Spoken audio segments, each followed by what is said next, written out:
We say it's standards, our standards, but in reality, it's distance. It's a way to keep closeness from closing in. And it sounds noble.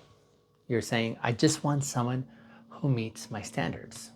I mean, it sounds strong. It sounds self-assured and empowered. It sounds like you've done your work and you know your worth. But let's just slow down a moment.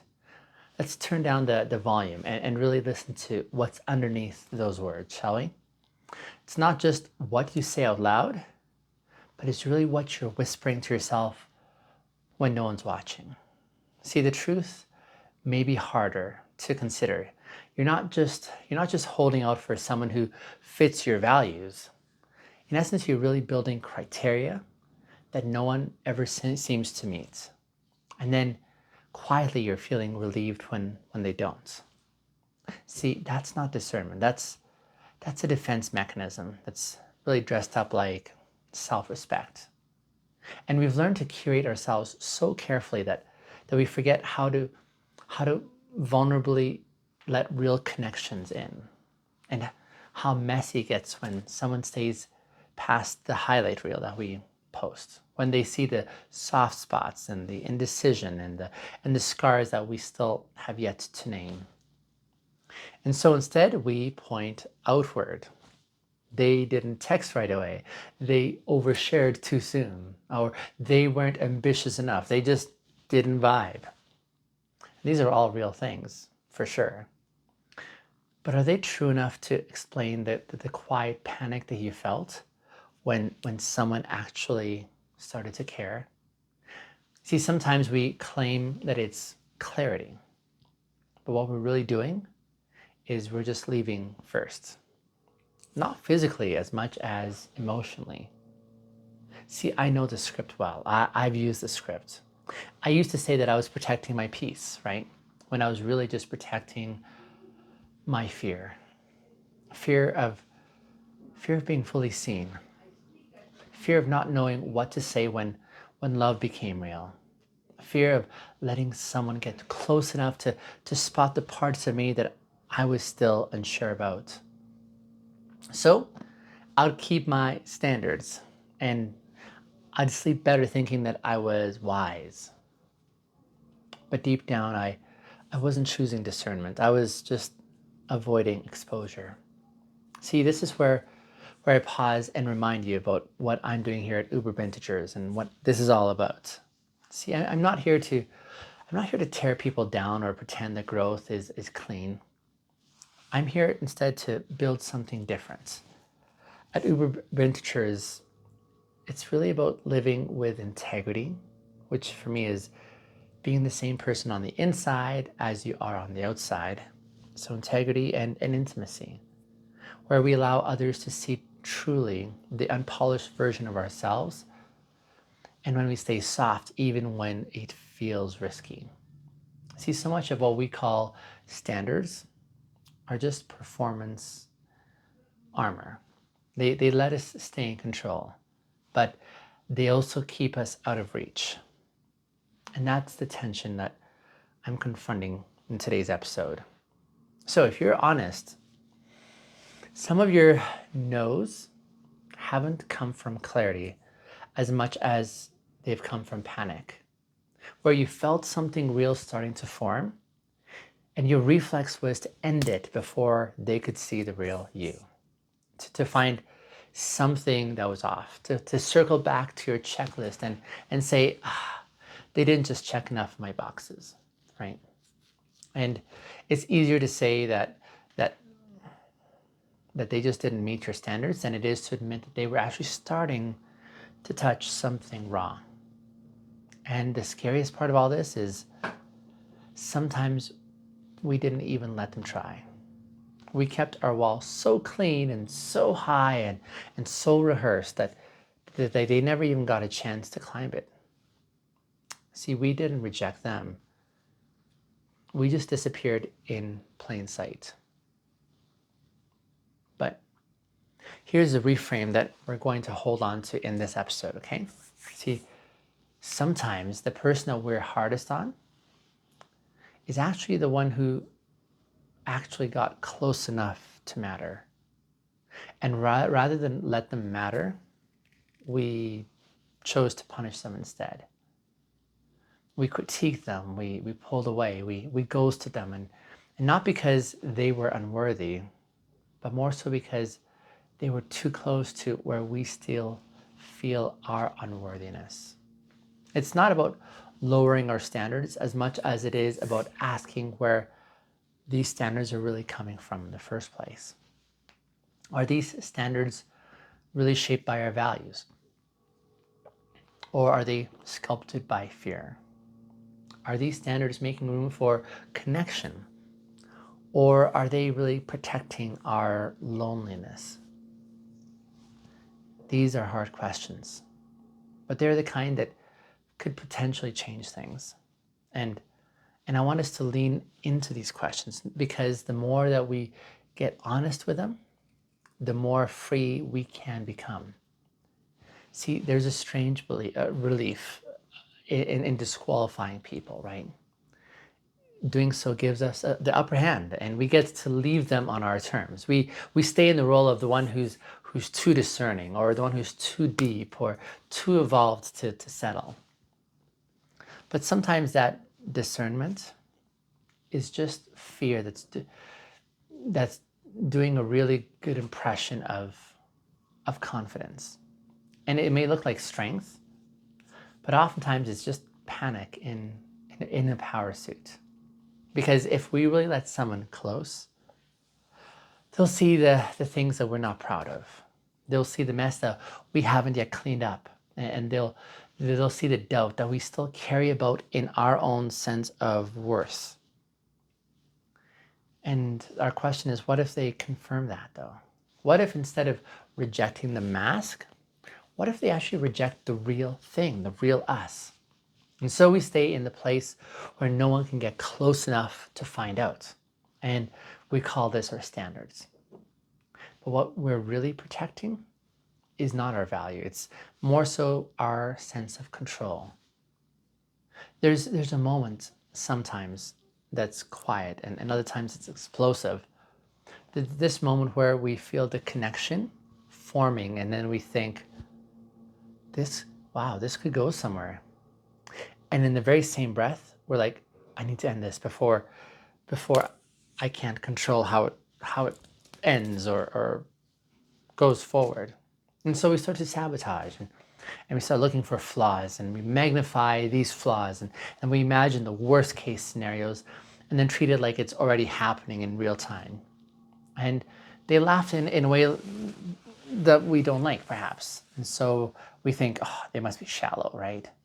Or they hesitate on one answer. So we think, oh, they must be emotionally unavailable.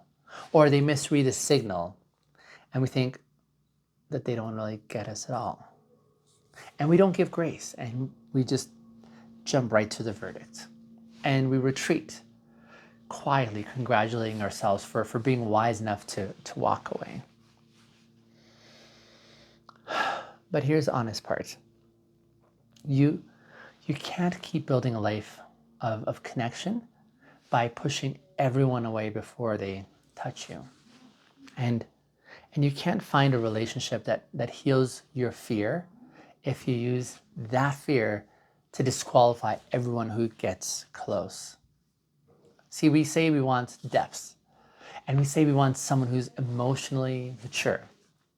We want someone who can actually hold space for us, someone who truly sees us. But the second someone tries, we flinch, and then we start performing, or we just start testing, or maybe we just start analyzing every word and every emoji and every delay in their response. And so we start scripting the whole thing in our heads, so we don't have to stay in the unpredictable vulnerability of just being with them. See, it's safer to think than to feel, right? It's safer to assess than to risk. But that safety is really costing us something. So let's name it.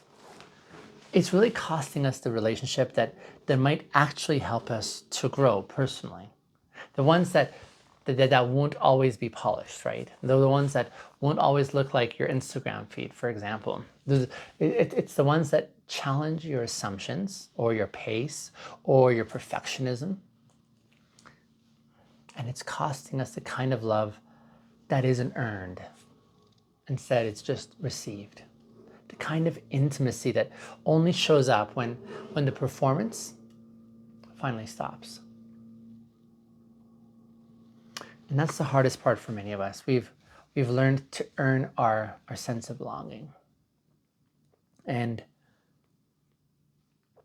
we've learned that the more curated we are, the more lovable we seem.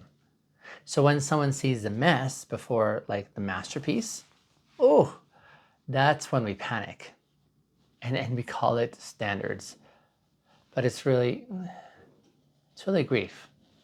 Grief for the fact that we never learned how to be loved as we are. So we raise the bar higher, not to elevate ourselves, but to push others away before they can confirm our worst fear. And that fear, it sounds something like this. It sounds like someone would say, if they see me like the true me, they're gonna leave, right? So we flip the script and we leave first. We exit emotionally and we intellectualize and we start arguments and we say that they just didn't get us. But really, they were just getting too close.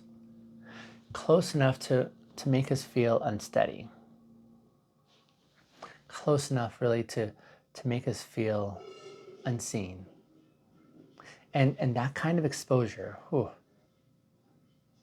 when you've been performing for so long, it can feel like you're standing naked in the spotlight. So instead of stepping into the light, we'd rather just turn it off. And we sit back in the safety of our curated solitude. But here's the next bold reframe I'd want you to consider. It's not our standards that are too high. It's actually our threshold for intimacy that's too low. And it's not because we're shallow or cruel, but more so because we've never had the safety to stay when things get real. See, we've had to perform to be wanted. And so we need to keep trying to find someone who loves our performance instead of someone who just sits with the real us. And while sitting there, they choose to stay. But to find these individuals, we have to let go of the walls that we've built to keep others out. And instead, we have to start building bridges towards the love that we claim that we want. And this is not easy. This is quite terrifying, actually, because it's such honest work that we've never had familiarity with. So we keep trying to walk toward it while fearing the outcome.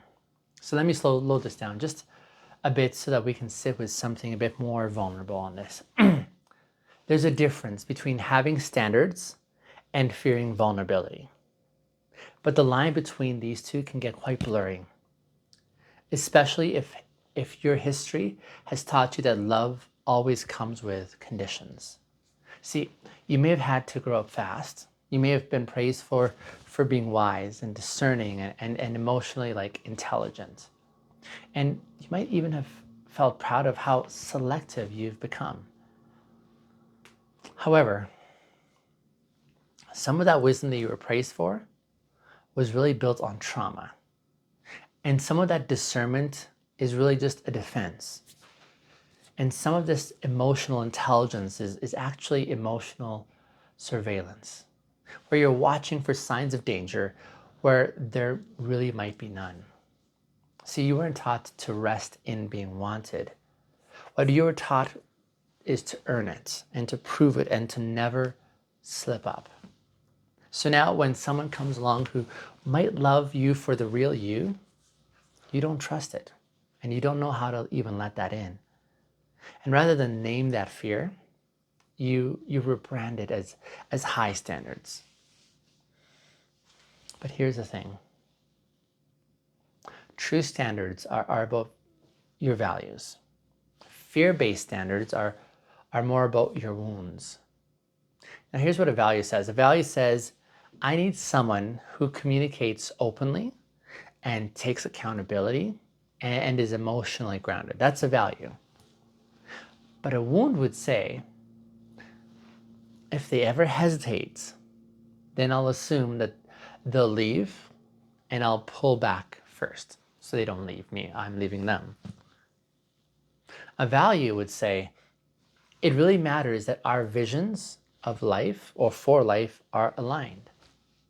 But a wound would say, they didn't even text me good morning twice this week, so they must not really care. And so we start to confuse red flags with discomfort, and we start calling people inconsistent when really we're just intolerant of human error. Because if they mess up, even just a little bit, it touches that old pain that says, I'm not safe here. But safety doesn't come from control though, does it? And love does not grow in the presence of constant testing. Love really grows when we risk being seen and when we choose to stay soft regardless. That's where integrity and intimacy re-enter our conversation. You see, integrity, like I said earlier, means the alignment of our standards with our real values, not our unhealed fear. It means that we're noticing when we're disqualifying people, not because they crossed a boundary as much as because we were too scared to show up vulnerable.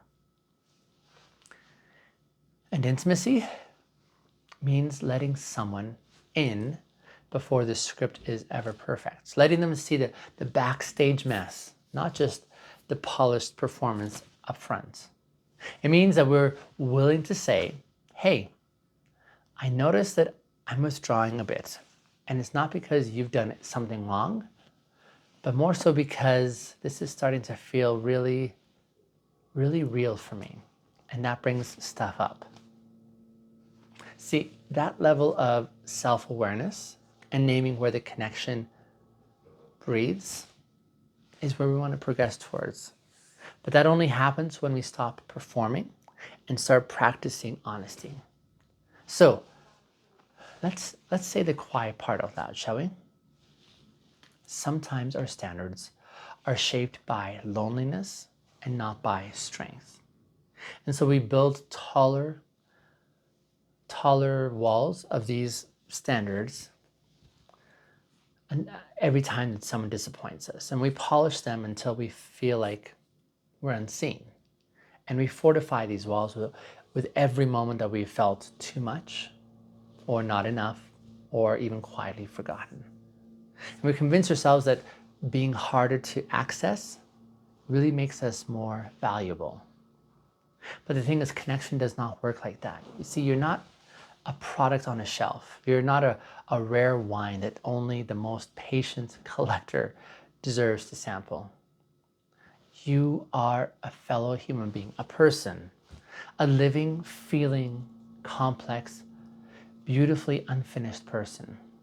And if you want to be loved for who you are, well, you have to risk showing up as that person in the first place. This is where it gets even more honest, I believe. See, sometimes the person who didn't measure up was actually quite ready for you. The thing is, you weren't ready for them. You were ready for a performance, and you were ready to impress, and you might have even been ready to be liked. But when it comes to being truly seen, that's different, isn't it? Being met in your confusion, being understood in the midst of your anxiety, being loved through your silence, that requires a kind of self-permission that many of us, we were never taught how to give. And until we do, we'll just keep walking away from real connection because it doesn't feel like doesn't feel like the curated love that we were used to. So here's a little bit of a breather to help in this at this point. If no one ever feels good enough for you, it might be a good time to ask whether you ever really made room to be loved in the first place. I'm not talking about being evaluated or being impressed or admired, but loved. See, I think that's the real thing we want. And it's also the thing that scares us the most. And so we hide behind our standards, right? We raise that bar just a little higher every time someone gets close. And all the time we call this strength. But real strength is not walking away before it gets messy. Real strength is staying long enough to let it be real. And now, let's take this into the real world, shall we? Let's talk about how to move forward, not with shame, but with clarity. Not by lowering our standards, but by actually raising our capacity for intimacy. So, how do we make this shift? How do we honor our values without weaponizing our wounds that we're still processing? How do we keep our standards rooted in integrity and not in fear? I think the first step is recognizing when our standards are actually about protection and not connection. So consider asking yourself this: am I disqualifying this person based on something that threatens my values, or just something that triggered my fear? Or do I feel the need to leave because they crossed the boundary, or is it because they really touched something vulnerable that I wasn't ready to share? You can further ask, am I using "they don't measure up" as a shield for vulnerability? Because if it's the second one, that's not clarity, that's more self-protection, right? And it deserves your attention, not your justification. So that's the first thing. Secondly, get radically honest about what you're afraid that they'll see. That part of you that flinches when someone gets too close. What is it trying to protect? Is it the younger version of you who was maybe always too much? Is it protecting maybe the version of you who learned that silence was safer than asking for what you really needed? Or maybe you're protecting the one who's still waiting for someone to choose you first. This part of you that does not need to be punished. It needs to be acknowledged. So bring this part to the light. Let your fear have a name, because the moment that you're able to name that fear, it's then that you stop letting that fear run the show from the shadows. Okay. And then third suggestion is replace judgment with curiosity. So when you feel the urge to walk away, I want you to pause. And instead of saying, they don't measure up, try saying this: what in this moment is coming up for me that I'm struggling with? Is there a story that I'm telling myself right now? What would it feel like for me to stay just a little longer with this discomfort I'm presently experiencing? See, this does not mean that you're ignoring any red flags. It doesn't mean that you're staying in situations that erode your values. What it does mean is that you're giving yourself a chance to notice when the discomfort is actually growth and not danger. And then fourthly, practice being seen in small, sustainable ways, not all at once. You don't have to hand someone the deepest parts of you on day one, but you can start to reveal yourself with intentionality. So say the awkward thing. Ask the curious question. Share the moment of doubt instead of hiding it. And see, you don't have to perform. You just have to be present. Because here's what most of us forget. We forget that the love that we're seeking cannot find us if we keep sending out decoys, right? If you only show the curated part or version of yourself, you're only going to attract people who love the mask that you're wearing. And then you'll just quietly resent them for never knowing the real you, right? But they never actually got the chance, did they? You never gave them the door. You only gave them a billboard, if you will. And connection does not live on billboards. Connection lives in the hallways and in the kitchen and in the eye contact when you're not at your best self. Fifthly, consider inviting grace back into this whole process. Not everyone who fails your checklist is a red flag. See, sometimes they're just human, just like you. Sometimes they may be nervous. Other times they may misread a text. And yet still, there are times when they may flake. Not out of disrespect, but just out of fear, maybe. And if you want to make room for your messiness, you'll have to make room for their messiness as well. That's where mutuality grows. Not in perfection, but in patience. So let's return to the reframe that we planted earlier, shall we? It's not your standards that are too high, as much as it is perhaps your thresholds for intimacy that are too low. Let that settle. Let it settle not as an indictment, though, but as an invitation. What would it mean to grow this threshold? To risk one layer more of honesty? And to sit in discomfort instead of sprinting towards dismissal? Or what would it look like to let someone love you in your unfinishedness? Because if you're waiting to be perfectly safe before you show up in a real way, you'll most likely be waiting a very long time, most likely forever. And if you keep telling yourself that no one is good enough, you may find that you're just proving yourself right. Not because you're unlovable, but more so because you never stopped long enough to let yourself be loved.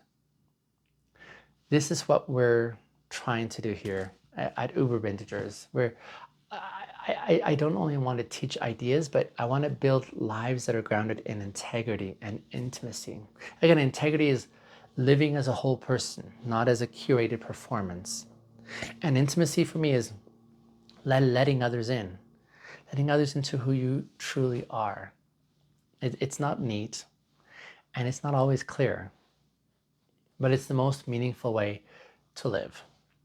And this really starts when we finally choose to stop hiding behind what sounds noble and instead start revealing what's truly real. See, we're allowed to want deep love, but if you keep rejecting it every time that it gets close, you'll spend your life explaining your loneliness to people who never got the chance to really see you. So, here's a question to carry forward. Consider this. Are your standards protecting your peace? Or are your standards just making sure that you stay untouched? I think you already know what the mask feels like, right? So try letting yourself be seen. It very well might be the scariest thing that you do, and also the most sacred thing that you do. Let me know how this episode landed for you. I'd love to hear from you in the comments. Cheers.